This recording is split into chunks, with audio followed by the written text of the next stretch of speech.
दोस्तों, नशे को लेके काफी लोग विरोध में रहते हैं। और स्पिरिचुअलिटी और नशे का क्या कनेक्शन है, आज इस पे हम बात करेंगे। पहले तो स्पिरिचुअलिटी का मतलब समझते हैं क्या होता है। Chapter of self. अध्य मतलब क्या होता है? चैप्टर। आत्म मतलब होता है मैं। अध्य आत्म, द चैप्टर ऑफ सेल्फ। इसके अलावा जो कुछ भी इसकी शाखाएं हैं, साधना की शाखाएं, चाहे वो निचली शाखाएं हो चाहे वो उचली शाखाएं हो, वो सब साधनाएं हैं। जैसे कि तामसिक साधनाएं आती हैं, कुछ अघोड़ी डायमेंशंस में अगर आप देखें तो शव साधना लोग करते हैं। तो ये सब अलग अलग साइंसेस है, पर इसका स्पिरिचुअलिटी से कनेक्शन नहीं है। There is a difference between sadhana and spirituality. साधना जरिया है, मीडियम है, साधन। मुझे यहां से शास्त्री नगर जाना है तो मैं मेट्रो पकड़ के जा रहा हूं, तो वो साधन है, मेट्रो, राइट, साधन। तो स्पिरिचुअलिटी का मतलब थर्ड आई अवेकनिंग नहीं है, कुंडलिनी अवेकनिंग नहीं है। ठीक है, अब बात करते हैं कि नशा मुक्ति केंद्र जो है उसके बारे में। तो नशा क्या है? एक कहानी सुनाता हूं। एक बार शंकराचार्य के पास 3 लोग आए। एक का नाम रोगी था, एक का नाम योगी था और एक का नाम भोगी था। शंकराचार्य ने बोला कि तुम कब सबसे ज्यादा एक्टिव होते हो? तो भोगी बोलता है रात में, योगी बोलता है रात में और रोगी भी बोलता है रात में। रोगी रात में दर्द से चीख रहा होता है, सो नहीं पाता। भोगी रात में फूड एंड सेक्स में इंडल्ज होता है, सो नहीं पाता।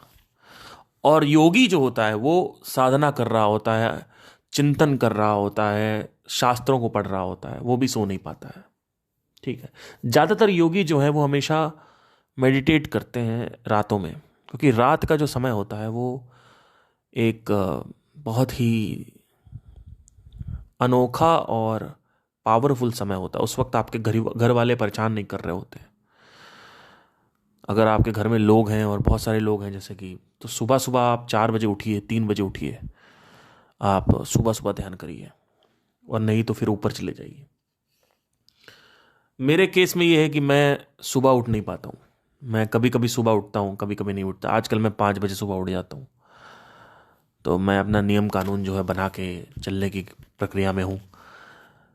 और 5 बजे उठते ही मैं सबसे पहले थोड़ी देर बैठता हूँ, ब्रश वश करता हूँ, चाय वाय बनाता हूँ, और उसके बाद फिर थोड़ा बहुत मेडिटेशन करता हूँ। कभी करता हूँ, कभी नहीं करता हूँ।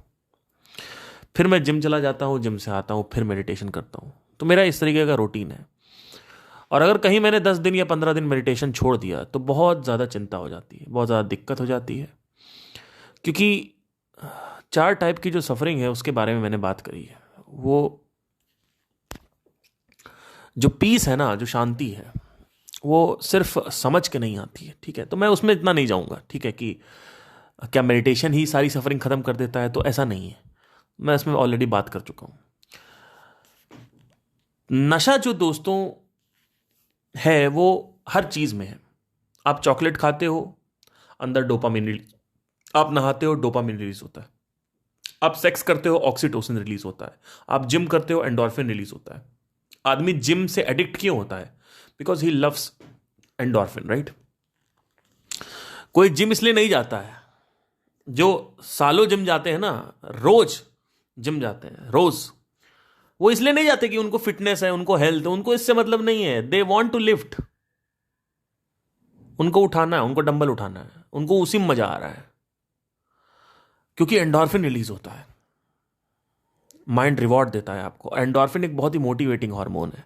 अगर सफलता चाहिए आपको तो एंडोर्फिन रखना जरूरी है। इसके ऊपर कभी बाद में चर्चा करेंगे। एंडोर्फिन और सफलता का बहुत बड़ा कनेक्शन है।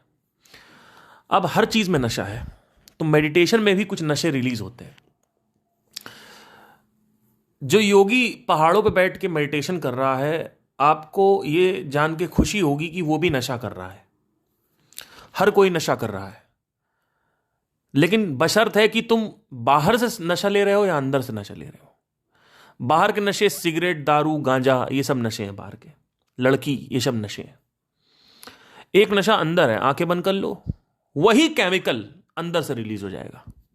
लेकिन वो सेरोटोनिन और मेलाटोनिन भी रिलीज करता है। सेरोटोनिन और मेलाटोनिन जो है वो सिर्फ साधना से रिलीज होता है, और आपको रोजमर्रा की जिंदगी में जैसे योगा कर रहे हो आप और थोड़ा बहुत जिम वगैरह कर रहे हो उसमें भी आता है।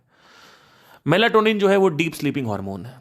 अगर कहीं आपको डीप स्लीप आ रही है तो समझ लीजिए मेलाटोनिन रिलीज हुआ है अच्छे से। अगर लाइट जल रही है तो डीप स्लीप नहीं आती, क्योंकि मेलाटोनिन रिलीज नहीं होता है।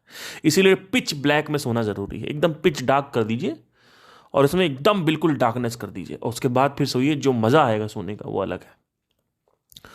यही मेलाटोनिन जब कॉन्सेंट्रेटेड होकर बढ़ जाता है तो ये अमृत रिलीज करता है। ये पीनियल ग्लैंड से अमृत रिलीज करता है, और उसके बाद इसमें बहुत अच्छा स्टिमुलेशन फील होता है। आपको माइंड बहुत अच्छा हो जाता है आपका। आपको जो लोग भागते हैं ना ये एक्सटर्नल प्लेजर्स के लिए, लड़की, sex, Netflix, OTT platform, social media, ये सारे जो है वो डी एडिक्शन आने लगते हैं आपके अंदर। अब कई लोग सिर्फ बातें करते हैं अध्यात्म की, शास्त्र की, स्क्रिप्चर्स की, पर मेडिटेशन नहीं करते, तो उनका पीनियल ग्लैंड स्टिमुलेट नहीं होता है। अब स्टिमुलेट होता नहीं है तो होता क्या है कि वो कहीं ना कहीं गांजा पीते हुए वायरल हो जाते हैं।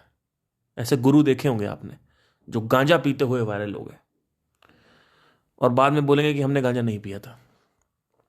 अब इसका आपने नाम सुना होगा, क्या नाम है इसका, आशाराम बापू। क्या हुआ? देखिए, अगर आपने अपने मन को खुश नहीं किया, अपने मन को प्रसन्न नहीं किया, तो मन आपका परम शत्रु बन जाता है। वो आपसे ऐसे ऐसे काम करवाता है जिसमें आपको खुद विश्वास नहीं होगा कि मैं ये कर सकता हूं। क्रोध चरम सीमा पे होता है।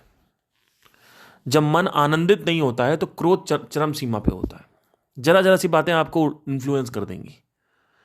कि आपने बोल दिया कि सर आप इरिटेट हो रहे थे, तो वो भड़क गए कि हाँ भैया इरिटेट कैसे बोल दिया, ऐसे बोल रहे तो कहीं बोल दिया कि काफिर बोल दिया वीडियो में, तो वहां पे कंट्रोवर्सी हो गई, है ना। तो कहीं ना कहीं अगर आप देखोगे छोटी छोटी बातें इन्फ्लुएंस करेंगी। इसीलिए मैंने हमेशा ये बोला है कि साधना जो है उसको करते रहिए। अंदर से मैं देख के बता रहा हूं आपको। ये अपनी जिंदगी में अगर मैंने नहीं फॉलो किया होता ना और रट्टू तोता होता मैं, तो मैं देख के नहीं बताता। साधना को रेगुलर रखना जरूरी है।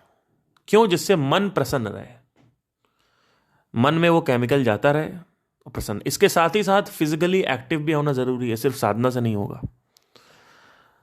तो नशा जो है उसके पीछे सब दीवाने हैं, चाहे वो योगी हो चाहे भोगी हो। भोगी और योगी में बस अंतर यह है कि भोगी बाहर से अंदर लेता है और योगी जो है वो अंदर से अंदर लेता है। समझने की कोशिश करिएगा। एक लड़की ने आपको छुआ वो ट्रिगर है। लड़की ने प्लेजर जनरेट नहीं किया है, प्लेजर बॉडी ने जनरेट किया है। लड़की ने सिर्फ स्विच दबाया है, और वो स्विच आपके अंदर भी है, आप खुद भी दबा सकते हो। किस चीज का? ऑक्सीटोसिन और डोपामाइन का नहीं, ये तो निचले हार्मोन्स है। मैं सेरोटोनिन और मेलाटोनिन की बात कर रहा हूं। अगर आप पीनियल ग्लैंड डाल के पढ़ें जितनी भी रिसर्चेस है गूगल पे, तो आपको समझ में आएगा कि इसका डायरेक्ट लिंक सेरोटोनिन और मेलाटोनिन है।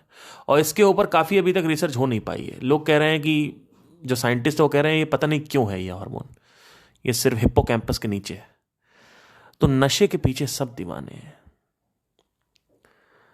ऐसा नहीं है कि नशा योगी नहीं चाहता, योगी भी नशा चाहता है। एक योगा करने में जो सुकून मिलता है, जो प्लेजर मिलता है, जो सेरोटोनिन रिलीज होता है योगा करने के बाद, आसन करने के बाद,